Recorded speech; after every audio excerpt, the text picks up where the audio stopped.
There you go. All right, let's go ahead and pray, and we'll get this show on the road for vacation. Oh, dear Heavenly Father, thank you for this day and all the pieces to it. And Lord, thank you for these kids. Thank you for bringing them here. Thank you for making them exactly as you have. Thank you for the miracles that they are.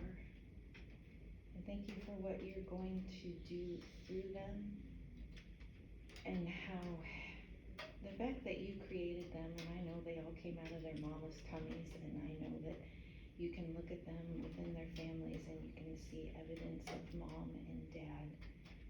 But the fact that you knit them together with their own personality, and that it made you so happy to create them. Lord, help them to have a firm grasp on the fact that they are gifts and they are evidence of your glory and your delight. Lord, help us as we talk about postmodernism, that we would see you once again bigger than you are and better. And Lord, you know how far in over my head I am, because there's a lot about this I don't understand, but thank you that we just have to enter at the ground floor, and we're just here to get a little bit of understanding.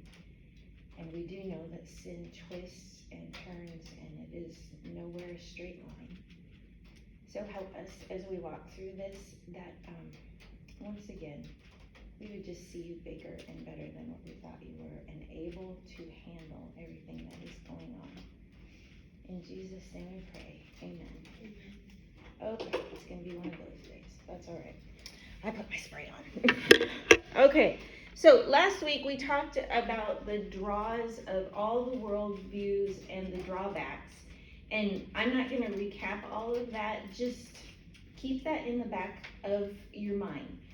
The draw of each of the worldviews has something to do with a truth that they provide. So Islam deals a lot with obedience. Like, what are we going to do with obedience? And the fact that it is a real thing. Secularism, the truth of secularism, I suppose you could say, is that not everybody believes in God. So how do they look at life? And I'll tweak these because this is off the cuff. The draw of Marxism is that there is inequality in the world. Or you could say the draw is also the truth of Marxism. That's what it's trying to fix, is the fact that there's inequality. The truth of New Spirituality is that there is a spiritual aspect. We could say it's a spiritual world. Spirituality is a real thing. And then the truth of Christianity is the easy one, because all of it's true. That there is a God, that he created, that we answer to him. But it's also, it's a little bit more than just my perspective of him. It's what he has said about himself. So within that, we will continue to look at all of them together, and we will continue to come back to things. We're on our last worldview, which is postmodernism. I'll let you start writing. And then we're going to take a look at 10 disciplines, 10 learning areas, and we're going to compare the worldviews. And there is a graph that I make you make, but it just helps, because it just does. So, postmodernism, let's start with the crazy definition. It is a skeptical worldview. It was founded as a reaction to modernism. It is suspicious of meta-narratives, and for most of you, your brain should go, I think I might know what that word is. We'll come back to what a meta-narrative is. So it's suspicious of meta-narratives and teaches that ultimate reality is inaccessible. Can't get to it. Knowledge is a social construct, and truth claims are political power plays. So a lot more words and some twistedness. Because the more words we have, the more there can be confusion and conflict, and the more words it takes to understand. But it is a basic understanding of it is you are able to grasp that. And I don't know if it's the lovely thing, you live in a postmodern world. So, yeah. So, yeah, even though your house might choose to live by the Christian worldview, you live within a society that focuses mostly on this. Also, I didn't see the new spirituality quiz, so that's why I didn't do it. Okay. But it might have been up there. I didn't see it. Should be up there. I don't know. Yeah. We're gonna be good. We'll get everything. Yeah. I will change gears after class and be able to answer, but thank you, Daniel. Okay. Are we good for first one? Alrighty. Here we go. Let's find out what it means. So we're going to start with postmodernism is a skeptical worldview. What does that mean? Well, all I did was I got some synonyms for skeptical. Skeptical means doubtful, questioning, cynical, distrustful, unconvinced, or scoffing. I chose for you doubtful and scoffing, but all of those work. Now, doubting or doubtful, there's a healthy amount of doubt or skepticalness that you need to have. Yeah, thank you, that's much better. Skepticism, thank you, knew those. There's a healthy amount that you have to have, but when it is left unchecked, it turns into cynicism and the kind of skeptical that's not healthy. So this skeptical goes way past, I'm not sure that's right, I'm gonna go check it out. That's not right, and it moves on to believing that people are motivated by self-interest. What are you trying to pull on me? Okay. Postmodernism was founded as a reaction to modernism. Now, modernism was an ideology of the 1700s to the 1900s, specifically about 1940. It is a system of ideas and ideals, so modernism was a worldview. The main pieces of modernism were belief in human reason. We can figure it all out just by reasoning. We do that through science. And it was also a very technological progressive age because the industrial age happened. And when the industrial age came to fruition, it brought more money to more people. And that sounds like big deal. But when you are not fighting for your day's bread every day, there's a certain amount of relaxing that happens, and there's more thinking that happens, and the more thinking that happens is always a good thing, but it is also an area where the thinking can get twisted out of proportion. So this happens during the industrial age, and in general it was a turning away from Christianity because they were skeptical of religion. So that's a really big time frame. That's like 240 years. Modernism is frustrating, to say the least. But just know that postmodernism, and you can tell by the name, it's a reaction to modernism. We're going to stop for just a second, though. I think all of this is written down, so you don't have to worry about it too much.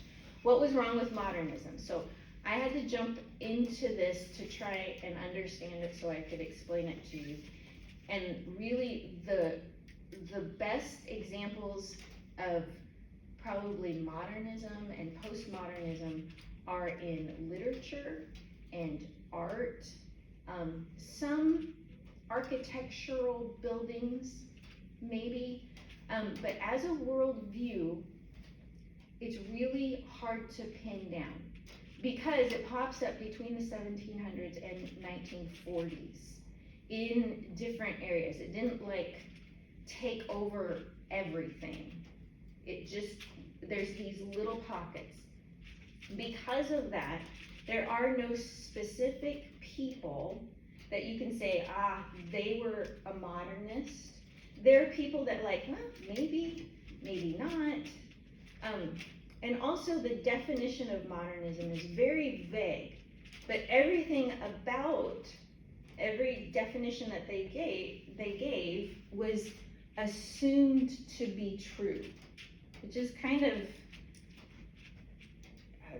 it's lackadaisical in thinking. Like, they didn't try and prove it. It was just, this is true and this is how it is, which, okay. One of the big ideas about modernism was out with the old and in with the new. That's, we've heard that, that's not a big thing. But it was to the point where there's an obsession with the new. We don't want anything old. The problem with that is if you want truth that is new, it has no track record. Because most of the time when we look at truth, even if it's 2 + 2 = 4, we go back and we make sure, because of our reasoning minds, that what we're viewing, if you have 2 pencils here and 2 pencils here and you put them all together, it's 4, and we have just learned on paper that 2 + 2 = 4, we compare the two and go, oh, does this equal? Like, are they telling me something that is truthful? Just like the guy's suit, he said it was gray, and we're all going, yeah, it's brown, but we also know that because of the pixels, because of how it was recorded, it could be a gray suit and it could look brown to us. So they're in an area where they're obsessed with new stuff. They want to let go of all the old things. Truth has no track record. They just assume everything to be true. And what were they after? Well, they were after freedom. You'll see all the freedoms there. What kind of freedom? Freedom from the authority of the church. I don't want the church telling me what to do. The Catholic Church at that time, and Protestant church, the Christian church, they were pretty vocal, okay? Right or wrong, they're vocal, but if you have the words of God, I mean, you're gonna be compelled to be vocal about truth, okay? So let's not kick them for that. But modernists wanted a freedom from that authority of the church. They wanted freedom for science to travel everywhere without any religious input. Now, that sounds a little wordy. What does it mean? Well, science cannot tell you about morals, okay? You can look at evidence, you can do experiments, and you can go, okay, I see this visual, physical thing, and I can explain it. As a scientist, though, the scientist could falsify his findings. So now you have a lying scientist. Is his science wrong? No, his science is not wrong. What's the problem? Well, the problem is he's lying about his findings.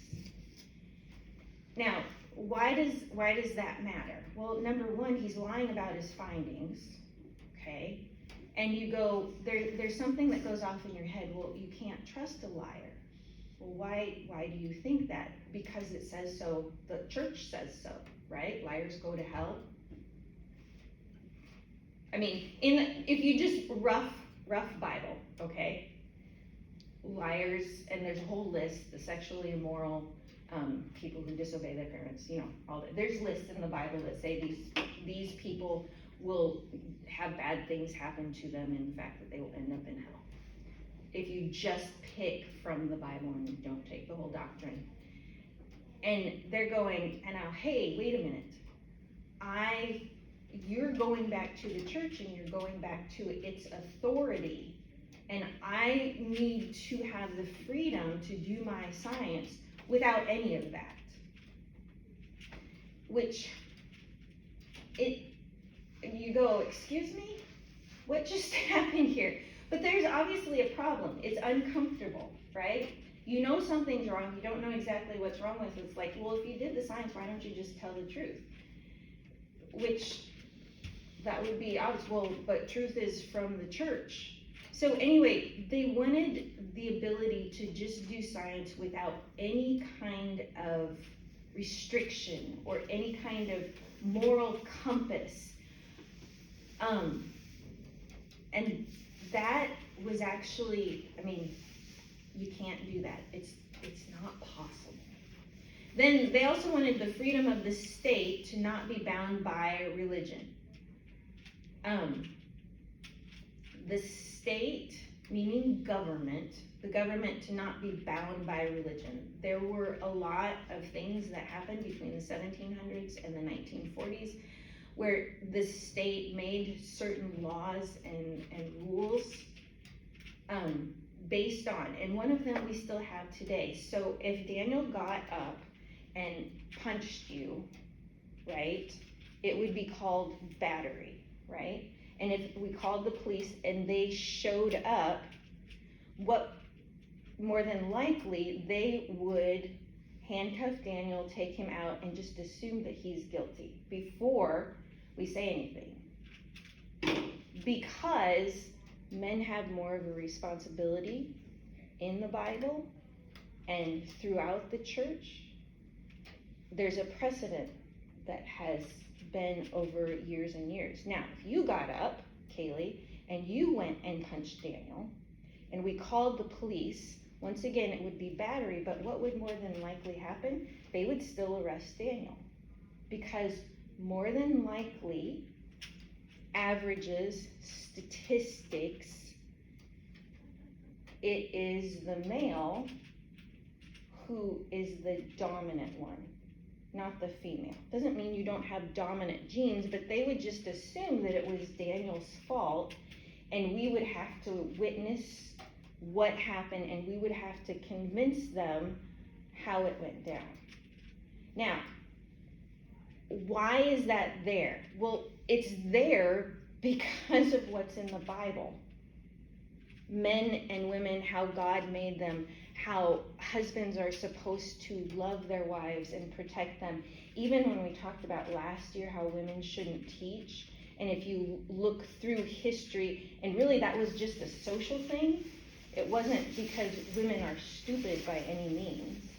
But there has been an inequality that has come up through the years, and there are some laws that government has made that you could say, well, that's not fair and that's not equal, but all they were doing is they were trying to protect based on history and truth that had been passed down. So, the state shouldn't have that freedom anymore. Often, though, the church protects what government harms. Once again, we have no moral obligation. We have a moral problem going on that they're trying to fix. I'm not even going to try because we're going to get really lost. And then there's freedom for my conscience to be above the conscience of the church. So what that means is, in modernism, what I want is of utmost importance. Not what God says, not how it plays out. I should be able to decide. So this was modernism. So, in a nutshell, human freedom is the ultimate authority, and people unite through feelings of the heart. It encouraged people to make up their own ideas, their own truths, and their own morality, because it would all be new. Whatever was new was better. And Pope Pius X in 1910 issued a statement against modernism in September of 1910 and called it a heresy. And popes don't usually do that. But apparently modernism caused some problems. Okay, so we have to stick our foot in modernism and go, okay, what is that? Because postmodernism is a reaction to it. Let's go on to, so from that, we get postmodernism is suspicious of meta-narratives. Just a reminder, meta-narrative is a grand overarching story that explains beginnings, speaks to the present, and points to the future. There is more than one meta-narrative, but the Christian meta-narrative is the Bible. So obviously, postmodernism is against the Bible, also against the Quran, because the Quran is the same thing. So any type of worldview that bases itself on a story story that explains the beginning of things, speaks to the present, and points to the future, they are suspicious of it. In other words, postmodernism distrusts any and all meta-narratives. They also teach that ultimate reality is inaccessible. Well, what the heckaroni is ultimate reality? Ultimate reality is something that is supreme, final, and the fundamental power in all of reality. As Christians, we would say, well, okay, that sounds like God. He is supreme. He's the final authority. He is the fundamental power in everything that's going on right now. He created the universe. He's omnipotent. Okay? So, they think that ultimate reality, that supreme thing, is inaccessible. What do we mean by that? You can't get to it. It's a locked door. There's no way of knowing or discerning. So there's no way that you can know what that supreme and fundamental power is. You can guess, but there's no way of really knowing. Okay. They also teach that knowledge is a social construct. This is a fun word. Not really. Sorry, I lied. What is a social construct? Social construct is knowledge that is a belief based on an accepted relationship, not on a real truth. So, remember that postmodernism doesn't believe in meta-narratives, and they don't believe, because they don't believe in meta-narratives, they don't really believe in what we would call capital T truth. There's not truth that is overarching. So everything, all knowledge, is a social construct. So your sexuality, the fact that you think you are a boy or you are a girl, is based on what you believe and an accepted relationship that you have chosen to believe. But it is not based on that fundamental power, that ultimate reality. Marriage is a social construct. Even truth is a social construct. It's just something that, like, okay, Eden and I go to the same church. We don't, but we're just going to say we go to the same church. Eden and I go to the same church, and therefore the truth that we believe is similar because we live under the same teaching. And we have decided that we believe the same thing. It's relationship. We accept this relationship. It's what the Bible says, but it's not based on a real truth. Hey, Sydney. She'll hand it over to you. We kept you up to date. Thank you. So, anything and everything is a social construct. Also, postmodernism teaches that truth claims are political power plays. So anything labeled or taught as truth is meant to put someone specific in charge and oppress others. It's not true because you can see it. It's not true because there's research and statistics. It is only true because somebody specific gets to be in charge, and they are going to oppress others. Do you intend to? Either way. So that is the whole. Anybody who says I have truth is out to manipulate.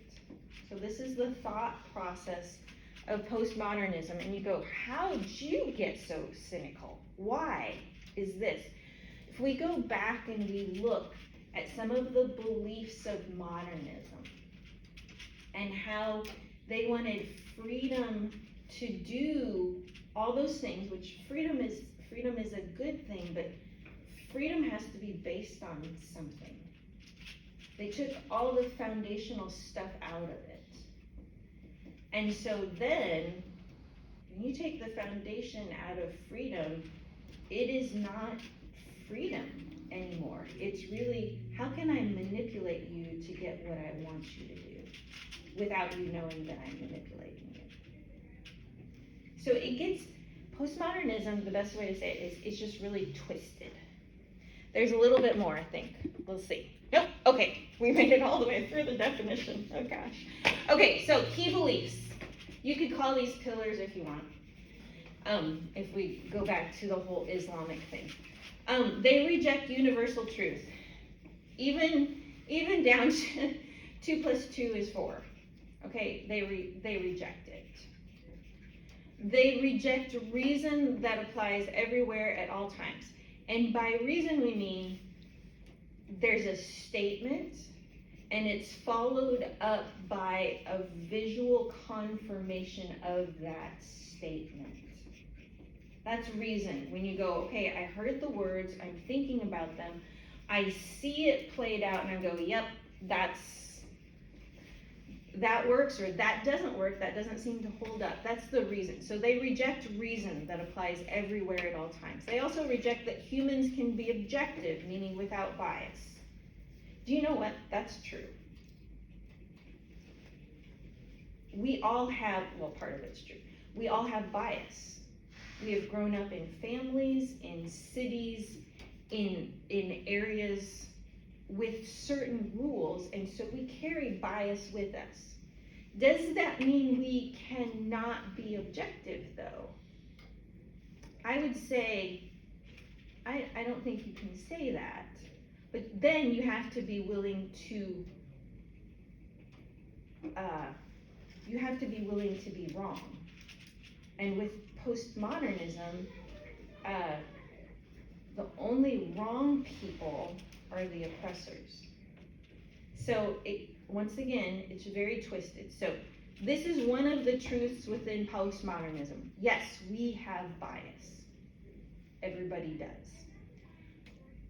They think because everyone has bias, there's no way that humans can be objective. I would not go to that claim, but I'm just giving you a little thing. That's one little truth within the worldview. Okay, they reject all meta-narratives because meta-narratives just say, here's the truth, here's how it happened. They reject, so from meta-narratives, they reject the idea of God. There is no God. Doesn't matter how, what, who, or when. We're going to have any other evidence, or it's not evidence, any other reason. It's just not going to be God. Because they reject him. So they'll just take anything else. And that's when you really get into the absurd, okay?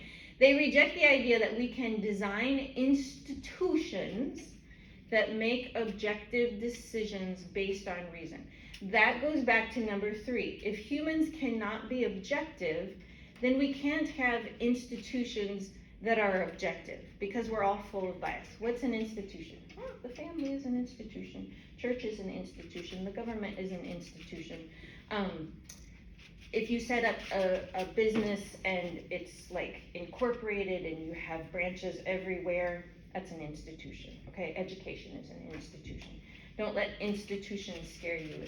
It's a big form. But anyway, that means that education, government, church, even the family is an institution.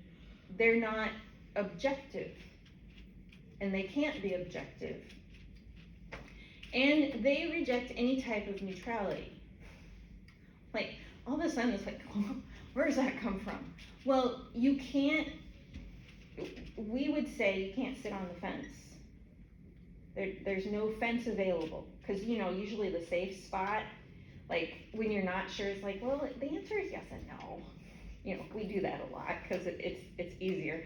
Sometimes we do it because we don't know, other times we do it because we don't want to say what we believe.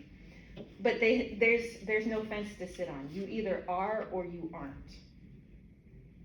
So they do not allow for anybody to have a fence moment to even stop and think. Twisted. Okay, so who really are the prophets of postmodernism?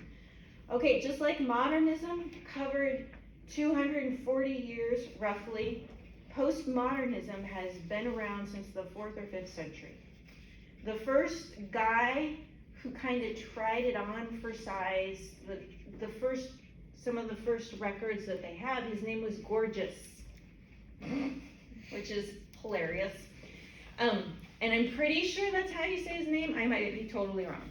He lived in Greece. He was a sophist, so he believed in sophism. What is sophism? Because I know several people named Sophie, and this just kind of like ruins their name forever. But sophists were wise men, so they were very intelligent and learned men who believed truth and goodness were matters of opinion, and they could argue both sides of an argument. You could just call them lawyers if you wanted to. If we were throwing around just labeling them, they could argue both sides of an argument equally well. If I think about it and I have a 5-year-old, maybe I can argue both sides of an argument and just confuse the poor little kid. But to them, truth it's fluid, okay? It's a matter of opinion. And so often these sophists were like, if you had to go present yourself in court or explain why you did something and you did something wrong, you would go to them and you would pay them to teach you how to present yourself, to get away or cover or like downplay the truth. And if you think about that, like even today, we know how to do that. Like, how do I play this so they don't really see that I lied? You know? Or how do I connect this to something else that somebody else did and make them and what they've done more of an issue than what I've done? And not surprisingly, okay, really it's just sin. So let's not be too surprised about it. It's like, oh yeah, sin. Right. Yep, right there. Good picture of it. Okay, but anyway, 4th or 5th century Greece. Then, Friedrich Nietzsche. He was a German philosopher. He lived from 1844 to about 1900. He is known as the father of postmodernism because he resurrected sophism. This is also the time during the industrial age. This is also the time when they want freedom of science to go into everywhere and anywhere, and all this change is happening. And so that is what he did. So if you see his name, it sounds like a big sneeze, but it's Friedrich Nietzsche. I looked up pictures because I'm just always curious, and the picture of him he's just a very dapper looking guy. He had bald head, glasses, and he had a sport coat. He looks like a college professor, you know, just a really, really neat looking guy, unless I'm confusing my pictures, which would be, he looks like somebody you would trust, okay? But, and he was smart, but he's known as the father of postmodernism. And then there's, this is a French guy, I say his name wrong, I call him Michael Foucault, I'm sure it's Michel something. He lived from 1926 to 1984. He sought to free society from labeling, marginalization, and suppression. I just give that blurb about him because that's what he really wanted to do. Now, if you look him up, he was a tormented man. He struggled with being gay and the fact that that was taboo in those times, and he and his father did not have a really good relationship because of that. He also struggled with wanting to kill himself often and tried several times.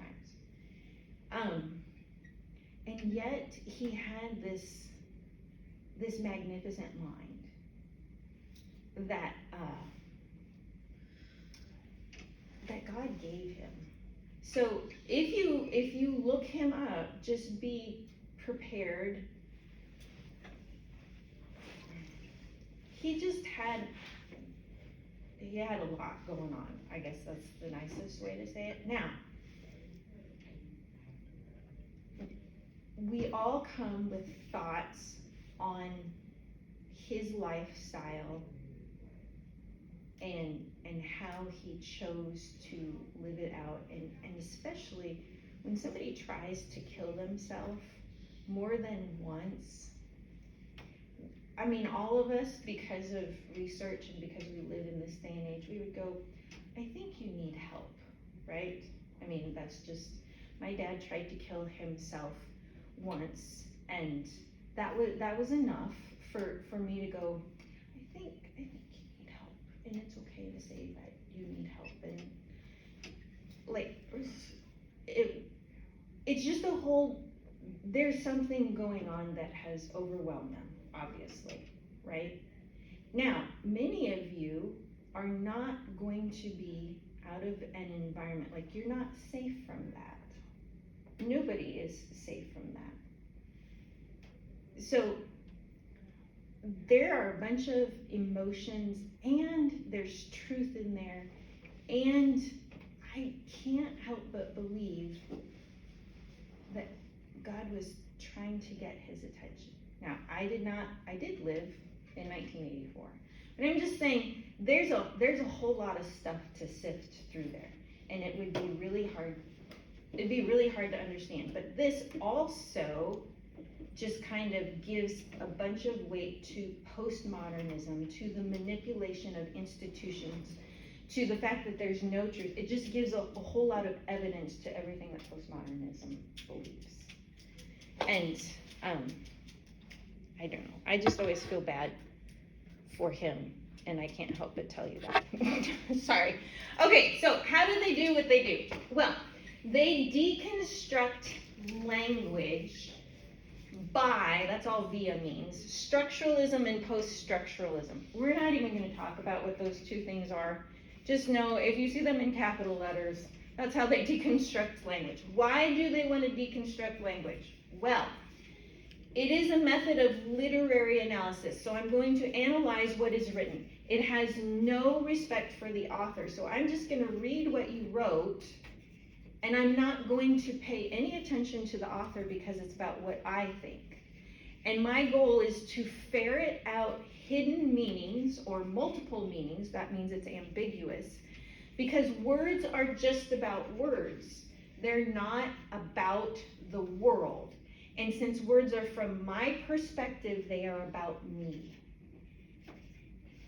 So when an author writes something, they don't really, what they're saying to deconstruct language, they're saying that they don't know what they're writing. They're just really writing about themselves, because words are all from my perspective, and they're just words. They don't mean anything. So he's writing to manipulate me. So I have to go through this with a fine-tooth comb and find out what are the hidden meanings. Now, most of us would go, okay, if I left a note for my mom or for my dad, let's just take the very simplest thing, like just a note.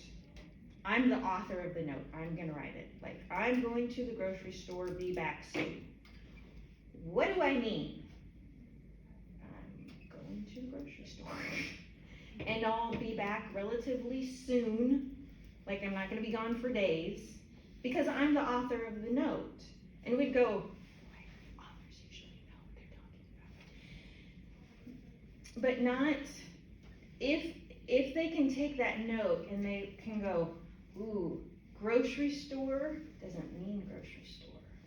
Grocery store could be, it could mean Target, it could be Walmart, it could be Fairway. Since they are all different stores, that's very ambiguous. And then they assign things to grocery store. And then they assign things to soon. Why would they need to say, be back soon? I bet that's code for something. And you just go, what's wrong with you for doing that? Why not just read it as it is? Okay, I'm sorry, that's what you think. Okay, whatever.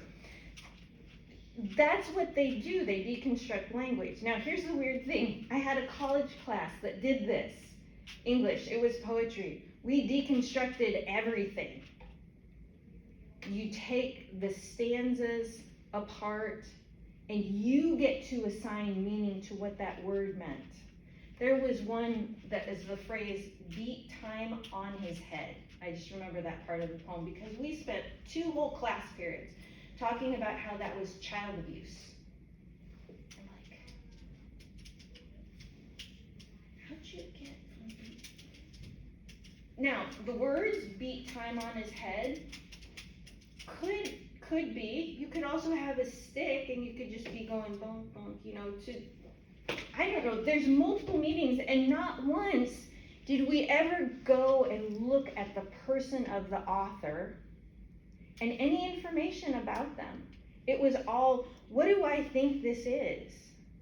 Now, there are times when you need to deconstruct something, like a law.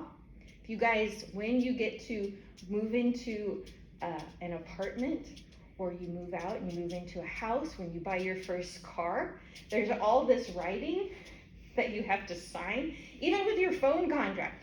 There's times when you have to go through that and you go, okay, what does that mean? So it is deconstructing or learning, finding out the hidden meanings that might be in there. That is an important thing that you need to do. But for all of those, you would, if you didn't know, you would call the phone company, or you would call the landlord, or you would call the lawyer or the real estate agent and say, what does this mean? They say, no, you can do it by yourself. It is your job to ferret out those hidden meanings. And just remember, they're trying to manipulate you. So why do they do this? Postmodernists dismiss other worldviews by focusing on how they use language as a tool of power and manipulation to create and control society. That's the big thing. So one of the main ways they deconstruct language, anything, whether it's on a poster, it's a note, it's a book, it's a biography, and especially you can go, oh, so that's why they treat the Bible the way they do. They're deconstructing it and looking for all the hidden meanings. And it does no longer mean that God knew what he was talking about or that he has any skin in the game. So, as I said, and I will say again, it is twisted. And I'm not trying to be bad teacher here, but your first reaction is, excuse me? It's just like, how'd you get to that point? I don't know. But if you don't feel that way, good for you. I'm just always like, okay, how'd you get there? Anyway, so the question comes up, is postmodernism really a worldview? Because it makes no truth claims. All it does is analyze and deconstruct other worldviews. In other words, it'll tell you everything that's wrong with them, how they manipulate. But it has a set of answers. As far as the test of reason, yes, it can be logically stated and defended, as weird as it is. As far as external evidence, they focus on the fact that language is a tool of manipulation, and we would say, yes, language is a tool. It can be used as a tool of manipulation. The test of the inner world, how does it address emotions? Well, you feel the way you do because you are being manipulated. Well, here's the thing. This is what you need to write on the line. I'm sorry I didn't get it written down. You are either being oppressed or you are the oppressor. Those are the only 2 options. So on that line, you are being oppressed or you are the oppressor. Those are the only 2 options of why you feel the way you do as far as categories. And what's more is that's what society has taught you. And remember, society can't have objective institutions because everybody's got bias and they can't think things through reasonably. And the test of the real world, are there good or bad consequences when applied? Well, we're in it right now. So, I think you could easily say things are not as they should be. There's some bad consequences. You can probably say there's some good things that are happening as well. Now, whether they're happening because of postmodernism, I don't know if you could say that. But we live in it right now. I do have a picture I'm gonna give you. We made it. Yeah, we made it all the way through. Woohoo! Okay, so, and you should have a little blurb at the very end. That's just another way to say postmodernism. I didn't put it on the thing, but it's just another recap of what postmodernism is. Okay, so, picture. Should we do it on the back? Sure, anywhere in there that's gonna be good for you. Alrighty, so once again, I know I reiterate this and I'm not trying to bore you. I used to look at all the worldviews and just keep them on separate pages, but really they're all happening at the same time. So it's a better picture to see it that way, although way more messy. We always have the Christian worldview. God, man, you know how it comes. We have Islam, where Allah's up here, and it's really about getting to that line, knowing that you are either gonna go in or go out, but it's questionable, right? Then there's secularism, and remember, God, we're gonna keep God up here. They have their mountain of science. We have our little man on top, and he is yelling, I am man. Who is God? Okay, and yelling it because he's not going to pay attention to God. That moves into Marxism, which is the same thing. This one is always the harder one to draw. We have a road coming down our mountain of science. And we have our little car. One of these days, I'll learn how to draw. Our little guy has gotten in the car, and he's coming down the mountain, and he's headed towards communism. That is the goal. So we'll put our little arrow on our sign, that's where he's going. But his car is socialism. That's how we get to communism. This is a little road, sorry, all right. We have that, this all happens in man. Once again, we're not gonna pay attention to God, we're gonna keep our eyes not focused on him. Then we have new spirituality, which is our person who holds his head, because really the only thing that matters is spirituality, but how you do that is you become detached from yourself. That is an ultimate reality, just like we talked about ultimate reality here, is really about the spiritual world. And everything is a manifestation or a visual of what's going on in the spiritual world, and the only way to get in contact is to detach from yourself. That's why he's holding his head. Okay? Then we have postmodernism. Okay, here we go.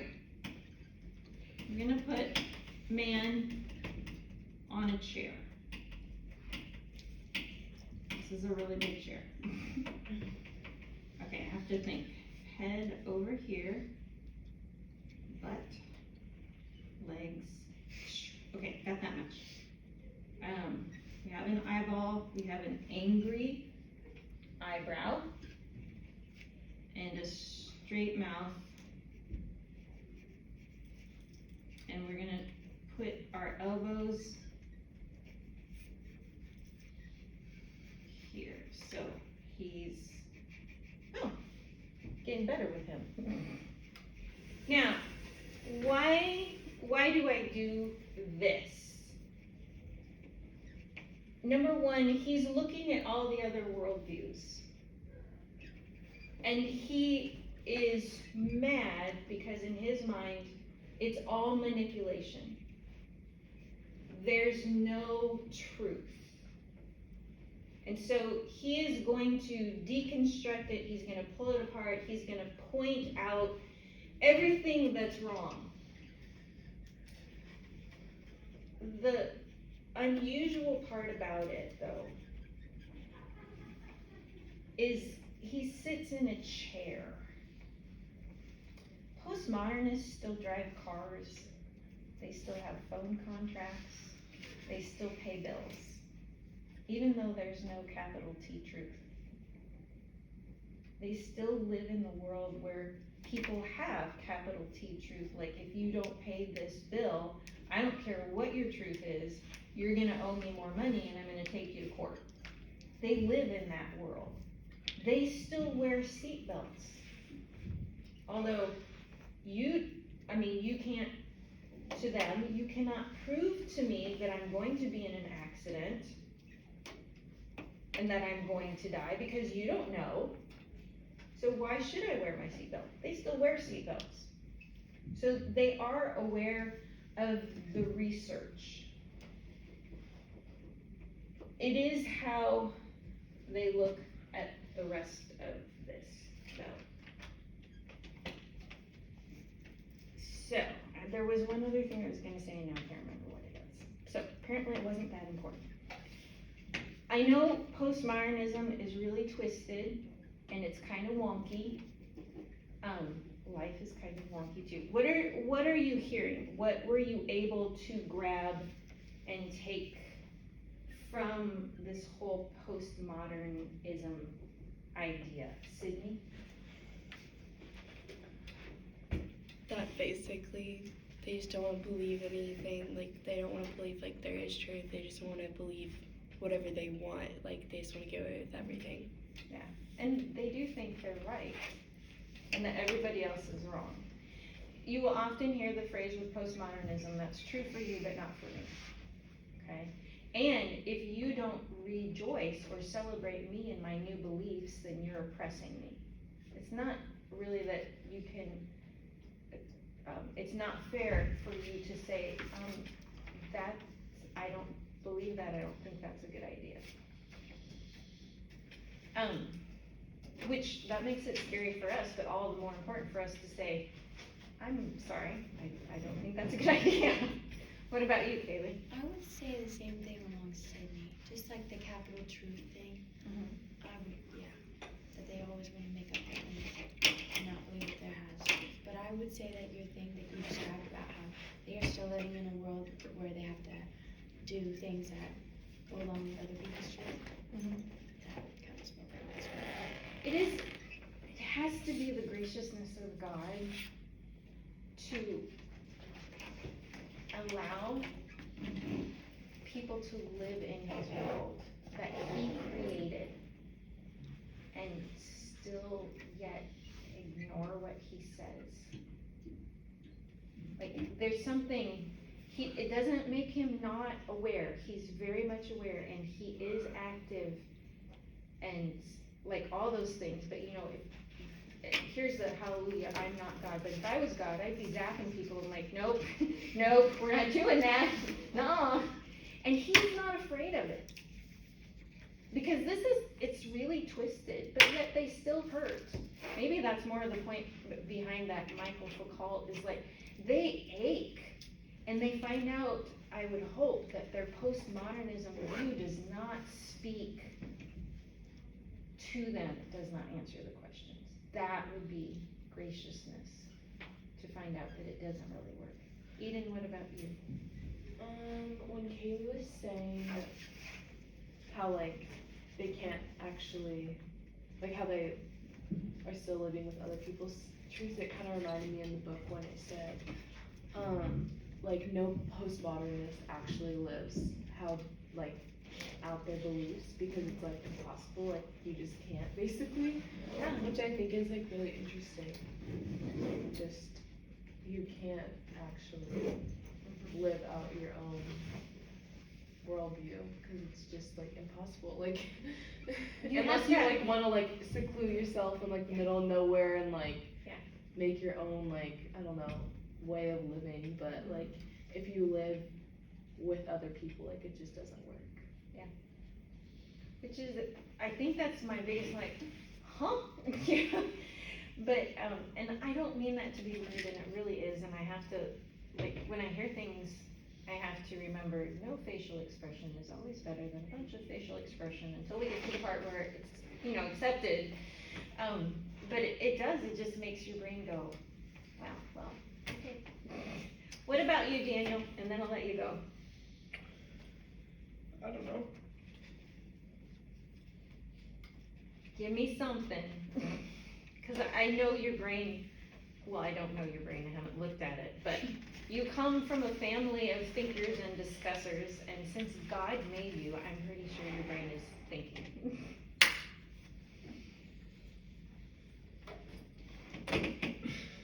What about, well, just one thing that you notice about it that maybe you don't like, is a danger, is,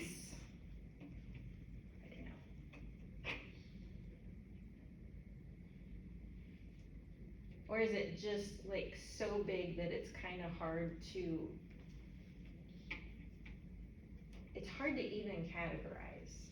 I would agree with that. I definitely think postmodernism is very difficult to understand. Yeah, it's kind of All over of the them are place. kind of like that for me.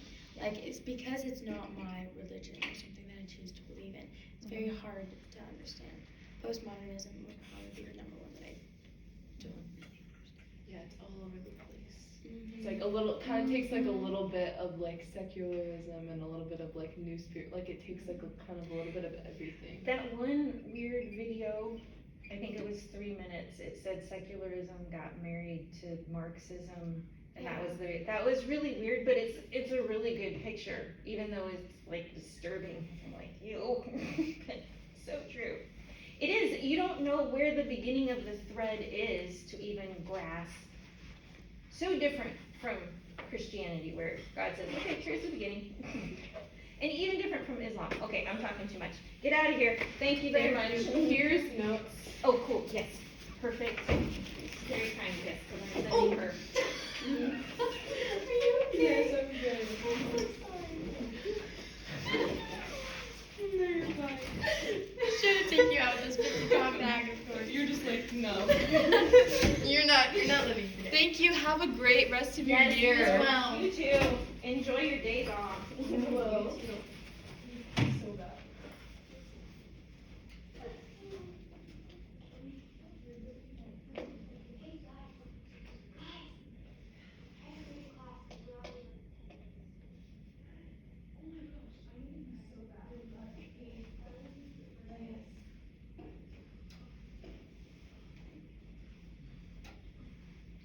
I need paper towels.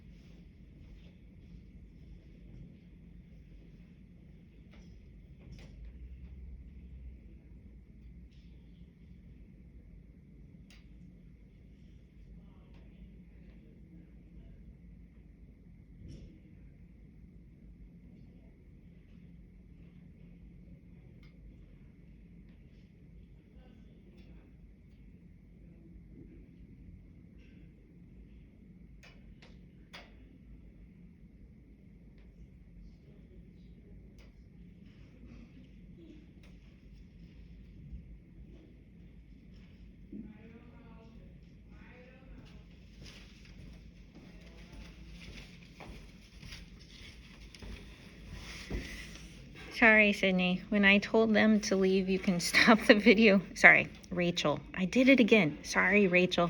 When you hear me say, you guys can go, just the video's done.